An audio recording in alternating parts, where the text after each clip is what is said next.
날씨가 참 좋습니다. 뭘 해도 좋은 날씨입니다. 산에 가기도 좋은 날씨고, 또 예배 드리기도 좋은 날이고, 어디 놀러 가기도 참 좋고, 또 기도하기도 좋은 날입니다. 부부싸움 하기도 좋은 날입니다. 뭘 해도 좋은 날입니다. 가끔 저에게 이런 질문을 하시는 분이 계십니다. 목사님도 부부싸움 하세요? 이렇게 물어봐요. 거기서 한 걸음 더 나가가지고 누가 이겨요? 이렇게 물어보는 사람이 있습니다. 옛날엔 제가 이겼는데 요즘 집니다. 또 어떤 사람은 목사님도 똥 싸세요? 이렇게 물어봐요. 방구 끼냐고 물어보는 사람도 있어요. 방구도 끼고 똥도 쌀 정도가 아니라 수술하신 분이 목사님 방구 끼게 기도해 주세요. 그럼 방구를 위해서 기도합니다. 또 변비 걸리신 분이 똥 싸게 기도해 주세요. 그러면 주여 똥을 싸게 하여 주시옵소서. 또 이렇게 기도합니다. 또 방구 목사, 똥 목사가 될 때도 있습니다. 부부 싸움은 당연히 하겠죠. 사람은 죄인으로 태어나기 때문에 사람과 사람이 살아가면은 다툼이 있고 갈등이 있을 수밖에 없습니다. 이 갈등이라는 말에 갈자는 칡렁꿀을 이야기하고 등자는 등나무를 이야기한다고 하지 않습니까? 칡렁꿀이나 등나무가 하나만 있으면 비비 꼬일 일이 없습니다. 그런데 둘 이상이 되면은 얽히고 설키고 갈등과 다툼이 있을 수밖에 없죠. 나 혼자 살면 싸울 일이 없습니다. 다툴 일도 없습니다. 하지만 인간은 워낙 죄성이 있기 때문에 둘 이상 살아가면은 다툴 수밖에 없습니다. 종교개혁자인 루터가 원래는 신부였습니다. 그때까지만 해도 개신교가 없었으니까 신부였고 수도사였고, 그런데 수녀인 그의 아내와 결혼을 하게 되었습니다. 그리고는 하는 말이, 결혼해서 살아보니까 산속의 수도사들의 성화는 아무것도 아니더라. 같이 살아보면서 진짜 거룩함이 뭔지를 이렇게 구현해 나가야지, 혼자 산속에 들어가서 참선하고 기도하는 사람 치고 거룩해지지 않을 수가 없습니다. 혼자서 하는 이 성화는 아무것도 아니더라는 거예요. 같이 살면서 진짜 성화가 뭔지를 알았다고 이야기를 합니다. 교회도 마찬가지입니다. 교회도 혼자 있는 것이 아니라 여러 사람이 모여 있다 보니까 갈등이 있고 다툼이 있습니다. 맨 처음 교회, 사도행전에 나오는 이 처음 교회도 마찬가지였습니다. 스데반이 순교를 당하고 교회가 핍박을 당하면서 많은 성도들이 뿔뿔이 흩어졌습니다. 그 흩어진 덕분에 방방곡곡에 복음이 전파되고 믿는 자들이 생겨나고 교회가 세워지게 되었습니다. 그러다 보니까 이제는 유대인들이 예수님을 믿고 따르는 정도가 아니라 이방인들이, 유대인 혈통을 갖지 않은 이방인들이 많이 교회 안에 몰려 들어오게 된 것입니다.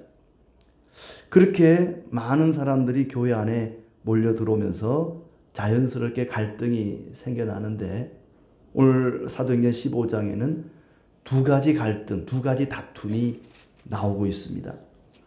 2절에 보시면은 바울과 바나바와 그들 사이에 적지 아니한 다툼과 변론이 일어난지라. 이게 집단 다툼입니다. 바울과 바나바가 한 편이고 또 일부 유대인들이 한 편이 되고, 이렇게 해서 이방인이었다가 기독교인이 된 사람과 유대인으로 있다가 기독교인이 된 사람, 이방 기독교인과 유대 기독교인 간에 다툼이 일어났습니다. 그 다음에 두 번째 다툼은 39절에 보시면은 서로 심히 다투어 피차 갈라서니 바울과 바나바가 심히 다투게 됩니다. 이게 개인 간의 다툼이죠. 앞에 나오는 1절부터 해서 35절까지의 이 다툼은 진리에 관한 다툼입니다. 무엇이 진리인가? 무엇이 하나님의 뜻인가? 서로 자기 주장이 옳다고 이야기했다가 다툼이 일어난 것입니다. 그 다음에 두 번째 다툼은 개인 간의, 인간적인 그런 다툼이고 감정적인 그런 갈등입니다.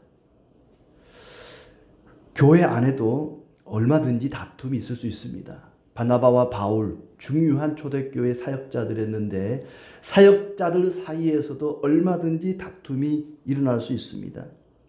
그들의 다툼이 어떤 다툼이고 어떻게 그 문제를 해결해 나가는지를 살펴보면서 오늘 우리 가운데 교회 안에 일어날 수 있는 여러 가지 다툼과 갈등을 우리가 어떻게 해결해 나가야 될지를 함께 생각해 보고자 합니다. 첫 번째 다툼은 진리와 관련된 그런 다툼입니다.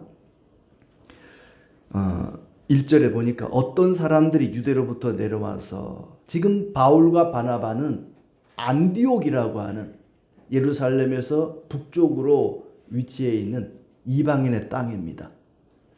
그러니까 이 안디옥 교회는 유대인 기독교인들이 모인 교회가 아니라 이방인 기독교인들이 많이 모여 있습니다.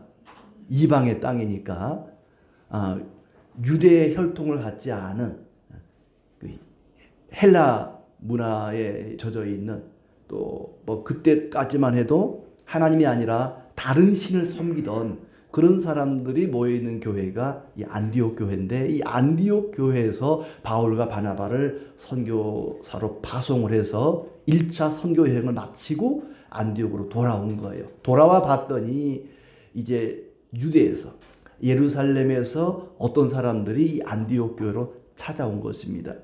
그러면서 적지 아니한 다툼과 변론이 일어났다. 처음에는 유대인들이 예수를 믿는 경우가 많았는데 이제는 다른 신을 섬기던 이방인들이 예수님을 믿는 경우가 많아진 것입니다. 교회 안에 물론 예루살렘 교회는 유대 기독교인들이 많았겠지만은 이방 지역에 세워진 교회는 대부분이 유대인들보다는 이방인들이 많은 거예요. 그러다 보니까 이 유대 기독교인들이 이 이방 개종자들, 이방 종교에서 개종한 이방 개종자들에 대해서 문제를 지적하는 것입니다. 유대교 자체가 어떤 배타적 우월감을 가지고 있습니다. 어제 보니까 이스라엘에 전쟁이 일어났던데 그 이스라엘 사람들은 그런 자기들만이 하나님의 특별히 선택된 백성들이고 나머지 이방 민족은 사람 취급을 하지 않는 그런 특징을 가지고 있었습니다. 그러다 보니까 이 팔레스틴 사람들이 사람으로 안 보이고 또 자기들 땅을 와서 차지하고 있는 꼭 물리쳐야 되고 죽여야 되는 대상으로 여기고, 그러다 보니까 둘 사이의 갈등이 수천 년 동안 끊이지 않고 지금도 계속되고 있는 거죠. 유대인들은 이런 자기들만이 하나님의 특별한 택한 백성이고 하나님이 사랑하시고 또 우리에게는 성전이 있고 율법이 있고, 그러니 하나님께 제사 드리지 않는 이방인들은 아주 무시하고 경멸하는 그런 사람들입니다. 그런 사람들이 예수님을 믿게 되니까 하루아침에 이게 바뀌질 않는 거예요.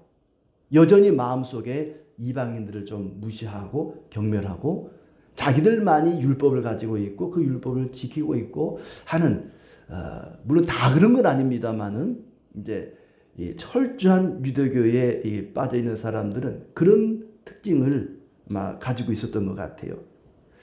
그러다가 이 유대 기독교인들이 예수님을 믿기는 믿지만 여전히 제사를 드리고 절기를 지키고 율법을 지키고 21장 20절에 보면은 그들이 듣고 하나님께 영광을 돌리고 바울더러 이르되 형제여 그대도 보는 바에 유대인 중에 믿는 자가 수만 명 있으니 다 율법의 열성을 가진 자라. 유대인으로 있다가 예수를 믿는 기독교인들이 수만 명이 생겼는데 그들은 다 율법의 열성을 가진 자들이다. 예수님을 믿기는 믿지만 율법을 열심히 지키는, 할례도 행하고 제사도 드리고 절기도 지키고 율법을 열심히 지키는 그런 사람들이 유대 기독교인들입니다. 그들의 눈에 볼 때에 예수를 믿기만 하는 이방 기독교인들이 눈에 차지 않는 거죠. 율법을 왜 안 지키지? 왜 할례를 안 하지? 왜 절기를 안 지키는 거지? 우리는 지키는데 너희들 예수만 믿어갖고는 안 돼. 예수를 믿기만 해서는 천국에 못 가. 다 지옥 가. 율법을 지켜야 해. 이게 이제 유대에서 안디옥 교회를 찾아온 그리스도인들의 주장입니다. 근데 바울과 바나바가 그동안에 복음을 전해서 구원받은 교인들은 율법을 지키지 않아도 되고 그냥 예수님을 믿기만 하면 구원받아. 나는 예수님을 믿기만 하면 천국 갈 수 있어. 그리고 그냥 할례도 하지 않고 율법도 지키지 않고 예수님을 믿기만 하는 겁니다. 그러다 보니까 이 둘 사이에 다툼이 일어난 것이죠. 과연 우리가 하나님의 자녀가 되고 구원을 받으려면은 예수님을 믿기만 해도 되는가? 아니면 율법을 지켜야만 되는가? 이 두 가지 주장이 안디옥 교회 안에 이제 팽팽해지면서 교회가 갈등의 소용돌이 속에 빠지고 혼란이 오게 된 것입니다. 아마 유대 기독교인들의 입장에서는 우리만 왜 율법을 지켜야 되냐? 우리는 예수님을 믿기도 하고 율법도 지키는데 왜 너희는 안 지키느냐? 바울과 바나바가 생각하고 그동안 전했던 것은 율법을 지키지 않아도 된다. 예수님이 십자가에서 모든 율법을 다 이루셨고 모든 하나님의 법을 다 이루셔서 이제는 새 시대가 열린 것이다. 그러니 예수님을 믿는 것 외에는 어떠한 율법도 지킬 필요가 없다. 이게 바울과 바나바의 가르침이었고 그것을 믿고 많은 사람들이 교회 안에 들어오게 된 것 아닙니까? 그런데 유대 기독교인들이 와가지고 그걸 갖고는 안 된다. 예수 믿는 것만 가지고는 안 된다. 율법을 지켜야 된다. 할례를 행해야 된다. 이렇게 주장을 하니까 복음의 문이 열렸다가 다시 닫히게 생긴 것입니다. 안디옥 교회와 이방 기독교인들의 입장에서는 충격적인 일이죠. 그럼 뭐야? 그동안에 우리가 믿은 게 다 거짓이란 말인가? 바울과 바나바가 전한 것이 다 엉터리란 말인가? 저들이 거짓말쟁이, 가짜 사도라는 말인가? 유대인들은 유대인 중심의 지상 왕국을 세우는 것이 하나님의 뜻이라고 생각을 했고 그것이 그들의 목표고 목적입니다. 그래서 저렇게 전쟁도 불사하는 것이죠. 예수님을 믿기만 하면 구원받는다는 사람들의 주장을 볼 때에 유대인들이 볼 때는 그것은 말도 안 된다. 예수를 믿더라도 율법을 반드시 지켜야 구원받는다. 그런데 이런 갈등을 어떻게 그들이 해결해 가는가? 우리가 어떻게 구원받고 하나님 백성이 되는가에 대한 이 문제, 이 다툼을 그들이 어떻게 해결해 나가는가를 오늘 함께 살펴보는 것입니다. 그래, 우리 갈라서자. 예수를 믿기만 해도 된다는 사람은 그쪽으로 가고 율법까지 지켜야 된다는 사람은 또 이쪽으로 모이고 우리 교회를 갈라 세우자. 교회를 쪼개자, 나누자. 그렇게 말하지 않습니다. 무엇이 하나님의 뜻이고 성경의 가르침인지 과연 어떻게 하면 이 다툼과 갈등을 해결할 수 있는지 문제 해결책을 찾아갑니다. 2절에 보면 예루살렘에 있는 사도와 장로들에게 문의를 하게 됩니다. 왜냐하면 지금 안디옥 교회를 찾아와서 예수를 믿는 것만 가지고는 안 되고 율법도 지켜야 된다고 주장하는 사람들이 예루살렘에서부터 왔잖아요. 그러니까 예루살렘에 있는 그들의 스승들에게 문의를 하는 겁니다. 사도들과 장로들이죠. 베드로와 여러 사도들이 있었겠죠. 요한과 야고보는 이미 순교를 했고 예수님의 제자들 예루살렘에 아직 남아 있습니다. 그리고 장로들도 있습니다. 그들에게 물어보는 거죠. 선생님들, 과연 무엇이 주님의 뜻입니까? 무엇이 하나님의 뜻입니까? 예루살렘에 온 그들의 스승들에게 문의를 하는 겁니다. 그랬더니 구약에 어디 율법을 지켜서 구원받은 사람이 누가 있느냐? 율법을 완벽하게 지켜서 구원받을 사람이 세상에 누가 있느냐, 이런 의견이 돌아오게 된 것이죠. 교회가 어떤 갈등이 생겼을 때, 문제가 생겼을 때 우리 갈라섭시다, 이게 아니라 과연 무엇이 하나님의 뜻인지, 성경의 가르침이 뭔지 정답을 찾아가는 것이 문제 해결의 방법이었습니다. 그게 총회라는 거죠. 목사와 장로들이 모인 총회. 총회는 1년에 한 번씩 모입니다. 그래서 지난 1년 동안 교회 안에 어떤 갈등과 문제를 어떻게 해결해 갈 것인가. 그러니까 우리가 교회로 모이고 이 교회가 함께 모인 노회, 그 노회가 함께 모인 총회, 이게 굉장히 중요한 부분들입니다. 교회의 어떤 문제와 갈등을 해결해 나가는 그런 기구들이죠.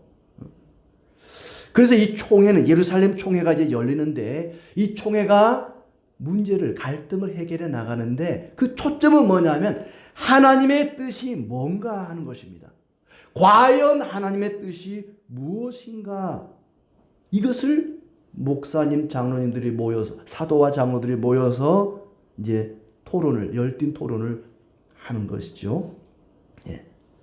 4절에 보시면 예루살렘에 이르러 교회와 사도와 장로들에게 영접을 받고 하나님이 자기들과 함께 계셔서 행하신 모든 일을 말하며, 바울과 베드로는 이방인들에게 복음을 전하여 그들이 구원받는 것이 하나님이 행하신 일이라고 주장을 합니다. 하나님이 함께 계셔서 행하신 모든 일. 14장 끄트머리에 27절에도 교회를 모아 하나님이 함께 행하신 모든 일, 이방인들에게 믿음의 문을 여신 것, 이게 다 하나님이 행하신 일이라고 주장을 합니다. 바울과 베드로는 이방인들이 예수님을 믿고 하나님의 자녀가 된 것은 하나님이 행하신 일입니다. 그게 하나님의 뜻입니다 라고 주장을 하는 거죠. 12절에도 하나님께서 자기들로 말미암아 이방인 중에 행하신 표적과 기사에 관하여 그랬습니다.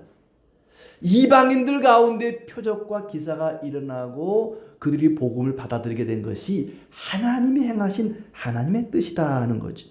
14절에도 하나님이 처음으로 이방인 중에서 자기 이름을 위한 백성을 취하시려고 그랬습니다. 하나님이 이방인 중에서 자기 이름을 위할 백성을 취하셨다. 이 바울과 바나바의 주장은 이방인들에게 복음을 전하여 그들이 예수님을 믿게 된 것은 하나님 뜻입니다. 하나님이 행하신 일입니다 라고 주장을 했어요. 자, 그러면 15절에 과연 이방인들이 예수님을 믿게 된 것이 성경적인가? 성경에는 뭐라고 얘기했는가를 찾습니다. 15절에 아모스의 말씀을 인용을 하죠. 선지자들의 말씀이 이와 일치하도다 기록된 바 하면서 구약 성경을 인용을 합니다. 그러니까 바울과 바나바의 주장은 이방인들이 예수님을 믿음으로 구원받아 하나님 자녀가 된 것은 지극히 성경적입니다. 성경과 일치합니다. 그리고 하나님이 행하신 하나님의 뜻입니다. 그러니까 우리 교회 안에서 어떤 진리에 관한 문제가 생겼을 때 과연 무엇이 하나님의 뜻인가, 이것을 찾아내기 위한, 정답을 찾기 위한 방법은 과연 성경에 뭐라고 얘기를 했는가? 아모스의 말씀을 인용하지 않습니까? 과연 이 주장이 성경적인가? 예수님을 믿기만 해도 구원받는다는 것이 성경적인가? 아니면 율법까지 지켜야 구원받는다는 것이 성경적인가? 무엇이 성경적인 것이고 하나님의 뜻인가를 찾아 나가는 것입니다. 자기들이 문제를 해결하려고 그냥 너네는 너네끼리 가, 우리는 우리끼리 갈 거야, 이렇게 갈라서지 않고 진리에 관해서는, 진리는 둘일 수가 없습니다. 진리는 반드시 일치해야 됩니다. 그렇기 때문에 정답을 찾아가는 거죠. 먼저는 스승들에게, 사도와 장로들에게 문의를 하지요. 그리고 사도와 장로들은 총회로 모여서 성경에 뭐라고 이야기를 했는가? 그리고 무엇이 하나님의 뜻인가를 찾아가는 것입니다. 그렇게 정답을 찾아가는 것이죠. 그렇게 하면서 그 과정을 보면은 상대방을 무시하지 않습니다. 상대방을 조롱하거나 경멸하지 않습니다. 존중합니다. 상대방의 말을 충분히 들어줍니다. 12절과 13절에 보시면은 12절에 마지막에 보면은 말하는 것을 듣더니 13절 말을 마침에 그렇습니다. 상대방이 말하는 것을 들어주고 그 말을 끝까지 마칠 때까지 들어주는 겁니다. 토론에 있어서 중요한 것은 내 주장을 펴는 것보다 상대방의 말을 들어주는 게 중요합니다. 우리나라 사람은 그게 안 돼서 그냥 주먹이 먼저 나가죠. 뭐 정치하는 사람도 보면은 토론이 안 됩니다. 상대방의 주장을 충분히 들어주는 게 안 돼요. 내 주장만 하다가 그냥 나가버립니다. 귀를 닫아버리죠. 이러면 토론이 안 됩니다. 정답을 찾아갈 수가 없어요. 충분히 상대방의 말을 들어주는 게 중요하다는 것이죠. 내 주장만 무조건 옳고 네 말은 틀렸어. 그건 정답이 아니야. 내 주장이 옳아. 너는 틀렸어. 이렇게 말하지 않습니다. 서로의 주장을 내놓고 들어주면서 토론을 합니다. 과연 누구의 주장이 성경적이고 하나님의 뜻인가? 충분히 들어봐야 할 것 아닙니까? 들어보고 저 사람의 말이 저쪽 편의 주장이 성경적이구나. 하나님 뜻이구나. 그럼 그렇게 또 가야죠. 그러니까 유대 기독교인이나 이방 기독교인이나 서로가 주장을 펴면서 충분히 이야기를 들어줬다는 것입니다. 6절에 보시면은 사도와 장로들이 이 일을 의논하러 모여 많은 변론이 있은 후에 많은 변론이 있었다. 서로의 주장이 충분히 있었다는 것입니다. 자기 말만 하고 끝내지 않습니다. 양쪽의 입장을 충분히 들어줍니다. 심사숙고하는 것이죠. 그 자리에서 결론 내지 않습니다. 안디옥 교회에서 결론 내지 않고 예루살렘 교회로 질문을 던졌고 또 예루살렘 교회에서도 그냥 결론을 내는 것이 아니라 양쪽을 불러서 충분히 이야기를 들어봅니다. 먼저 5절에 보면은 유대 기독교인들이 발언을 하죠. 바리새파 중에 어떤 믿는 사람들이 일어나 말하되 이방인에게 할례를 행하고 모세 율법을 지키라 명하는 것이 마땅하다. 바울과 바나바 반대편 사람들이 먼저 주장을 폈습니다. 예수님 믿는 것만 가지고는 안 되고 율법을 지켜야 천국 갑니다. 구원받습니다. 라고 주장을 했습니다. 그러자 베드로는 어떤 의장의 역할, 의장은 야고보 장로가 의장이지만은 베드로가 거의 사도 가운데는 맏형이기 때문에 베드로가 주장을 펴죠. 이방인을 구원시키는 것이 하나님의 뜻입니다. 9절에 보면 믿음으로 그들의 마음을 깨끗이 하사 그들이나 우리나 차별하지 아니하셨느니라. 누구나 하나님 앞에 동등하다고 베드로가 주장하는 것이죠. 베드로가 바울과 바나바 편을 든 것입니다. 이방인을 구원시키는 것이 하나님의 뜻입니다. 11절에도 이방인과 유대인이 하나님 앞에 동일하게 주 예수의 은혜로 구원을 받는 것입니다. 베드로가 주장을 합니다. 12절에 보시면은 온 무리가 가만히 들었다. 온 무리가 가만히 듣고 야고보 장로가 예수님의 동생이 되겠죠. 예수님의 동생인 야고보 장로가 이제 13절에 결론을 내리죠. 야고보가 대답하 이르되 형제들아 내 말을 들으라 하면서 이제 의장이 양쪽 말을 충분히 듣고 나서 결론을 내리는 것입니다.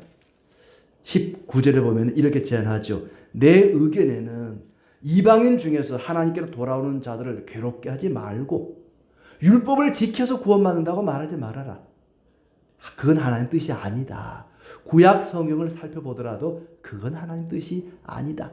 그러니까 이방인으로 있다가 예수 믿는 사람들에게 율법을 지키라, 할례를 행하라, 제사를 드리라 그렇게 강요하지 마라. 그냥 다만 우상의 더러운 것, 음행과 목매어 죽인 것과 피를 멀리하라고 편지하는 것이 옳으니 이 정도만 고면하자. 그러니까 이방인으로 있다가 예수를 믿게 된 사람들이 다시 과거의 이방 종교처럼 막 우상을 숭배한다거나 음행을 행한다거나 이런 거는 하지 말라고 권고하되 율법을 지키라고는 말하지 말자. 이게 결론입니다. 그게 이제 예루살렘 총회의 결정 사항이죠. 그렇게 24절에 편지를 써서 이제 그 내용을 바울과 바나바 또 유다와 실라 편에 안디옥 교회로 보냈다. 이 결정 때문에 그때부터 바울과 바나바를 비롯해서 교회가 마음껏 복음을 전하게 된 것입니다. 여러분, 예수님을 믿기만 하면 구원을 받습니다. 우리가 율법을 지켜 행하지 않아도 우리는 천국 갈 수 있습니다. 예수를 믿으시오 하고 마음껏 복음을 전할 수 있게 되었습니다. 교회와 유대의 종교가 다른 길로 이제 가게 된 거죠.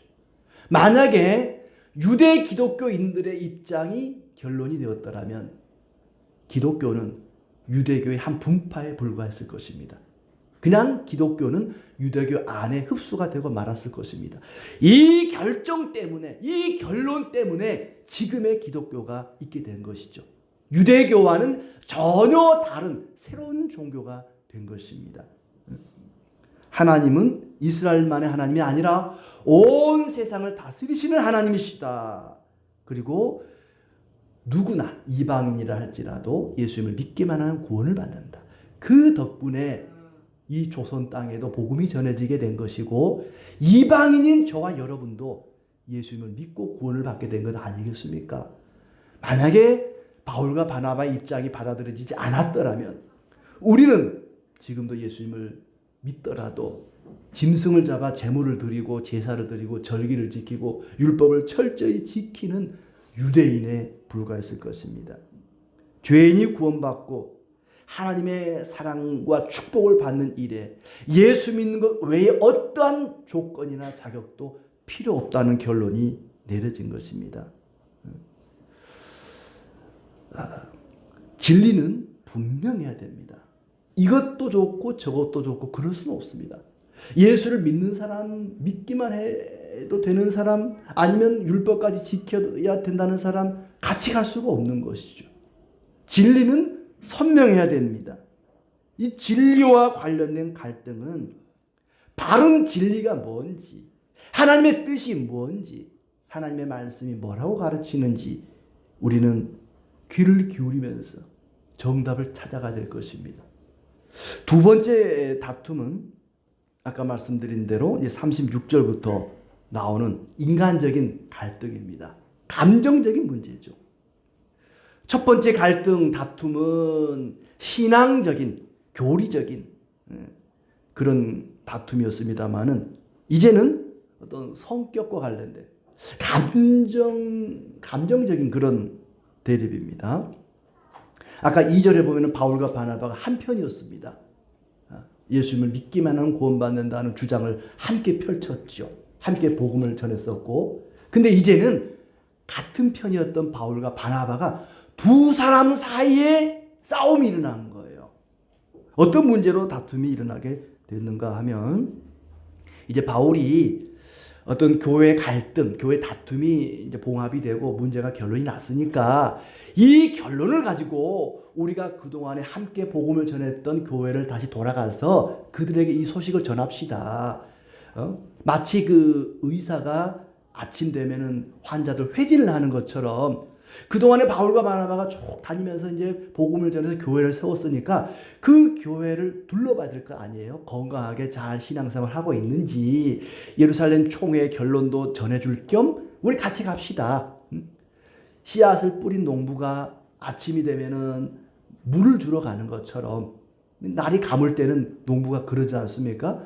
그동안에 자기들이 뿌려놓은 복음의 씨앗을 잘 자라게 하기 위해서 다시 갑시다 하는데 바나바가 자기 조카인 마가 요한을 데리고 가자 그런 거예요. 마가를.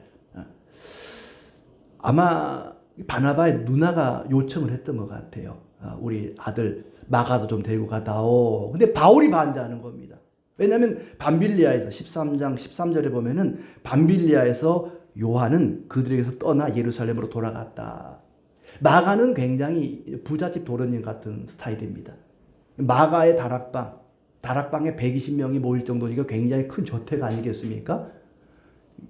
이 바나바의 누이인 마리아가 꽤 좀 부유한 사람이었고 그의 아들 마가도 역시 그런 환경에서 자랐으니까 이 배 타고 뭐 걸어가고 뭐 굉장히 그 선교 여행이라는 게 보통 일이 아니죠. 적응을 못하고 그냥 밤빌리아에서 예루살렘으로 돌아간 것 같아요. 그게 바울은 못마땅한 겁니다. 그리고 바울이 이 선교 여행에서 돌아왔지만은 14장에 보면은 루스드라에서 복음을 전할 때요. 돌에 맞아가지고 사람이 죽을 뻔했습니다. 아니 거의 죽었습니다. 사람이 죽었다고 시체 버리는 곳에 버려서 다시 살아서 돌아온 사람이 바울이에요. 그러니까 바울의 입장에서 보면은 마가 쟤는 안 돼. 적응 못해. 이 전도 여행이 보통 일이 아닌데 쟤는 같이 갈 수 없어. 그러니까 바울은 마가를 같이 갈 수 없다고 말하고 바나바는 그래도 젊은 사람 한번 덮어주고 지난번은 그냥 실수라고 여기고 같이 갑시다. 바나바는 마가를 데려가자 그러고 바울은 안 된다 그러고 두 사람 사이에 다툼이 일어나는 것입니다. 이거는 진리의 문제가 아니지요. 그래서 이제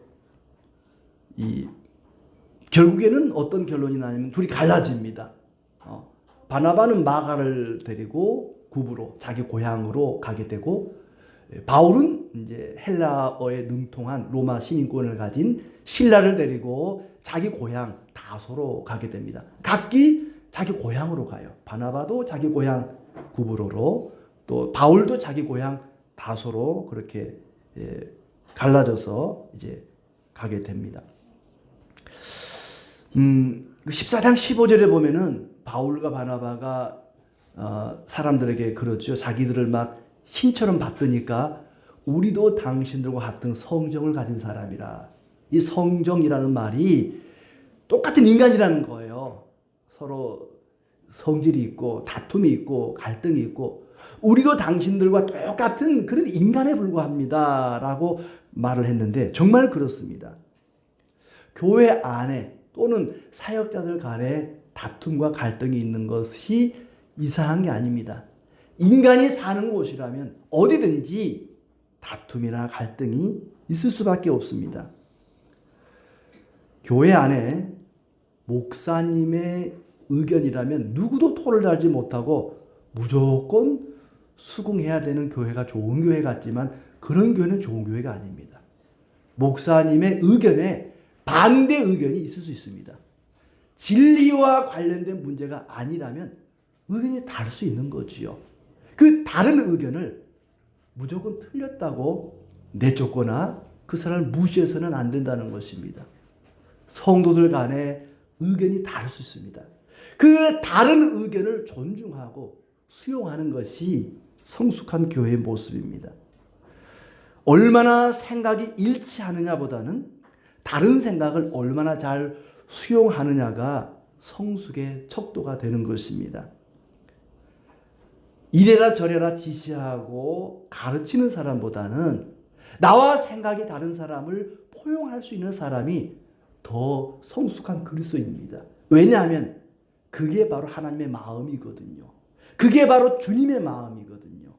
나와 생각이 다른 사람을 함께 끌어안고 갈 수 있는 것, 그런 넓은 마음을 가지신 분이 바로 예수님이기 때문에 그런 사람이 진정으로 성숙한 그리스도인인 것입니다. 결국 바울과 바나바 두 사람이 설정 끝에 결별을 하게 됩니다. 피차 갈라서게 되었다. 심히 다투어 피차 갈라서니 바나바는 마가를 데리고 배 타고 구브로로 가고 바울은 실라를 택한 후에 다시 자기가 지나왔던 길리기아 다소로 가게 되었다는 것입니다. 마음 같아서는 둘이 어떻게 좀 잘 타협을 하고 일치를 봤으면 좋았을 텐데, 진리의 말씀, 진리에 관한 다툼과 갈등은 정답이 필요하지만 이런 감정적인 문제, 인간적인 문제는 서로가 서로를 존중하는 것이 필요합니다. 어떻게 이럴 수 있을까? 어떻게 사역자들이, 말씀의 일꾼들이 서로의 주장을 끝까지 굽히지 않고 다툴 수 있을까? 우리는 그런 생각을 가질 수 있습니다. 여러분은 누구 주장이 옳다고 생각합니까? 누구의 말이 그르다고 생각합니까?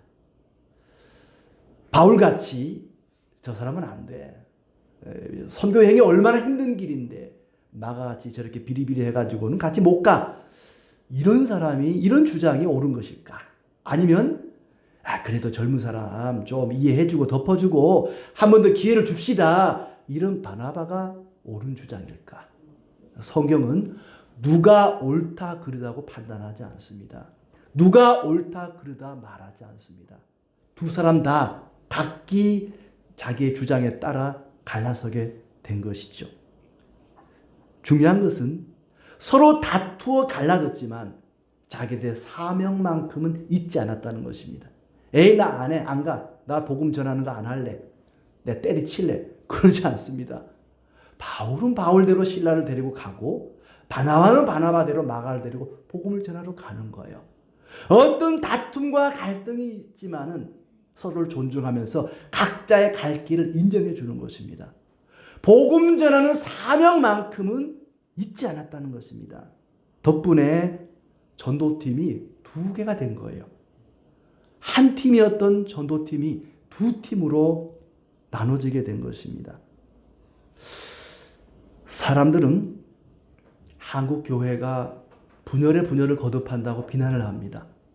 장로교 교단만 해도 200개가 넘는다 그러고, 웬 교파 교단이 그리 많은지, 물론 부정적인 생각도 있지만 어쩌면 그 덕분에 서로 경쟁적으로 복음을 전하다 보니까 이렇게 기독교가 더 확산되었는지도 모릅니다.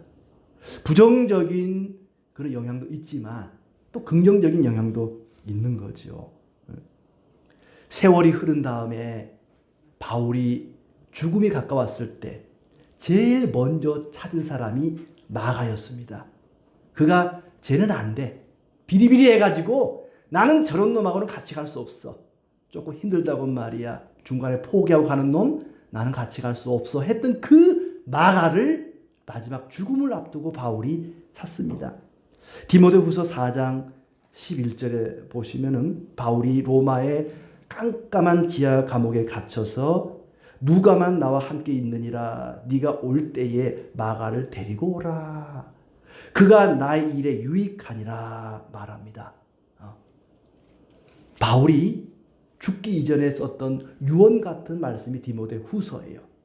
그 유언장과 같은 그 말씀에 마가를 언급합니다. 그래서 마가는 마가복음을 기록하게 됩니다. 마가복음은 마태, 마가, 누가, 요한복음 가운데 맨 첫 번째로 기록된 책입니다. 마가는 이렇게 훌륭한 하나님의 일꾼으로 쓰임을 받게 된 것이죠. 그가 인생 말년에 가장 신뢰했던 사람이 마가라는 것이 특별합니다.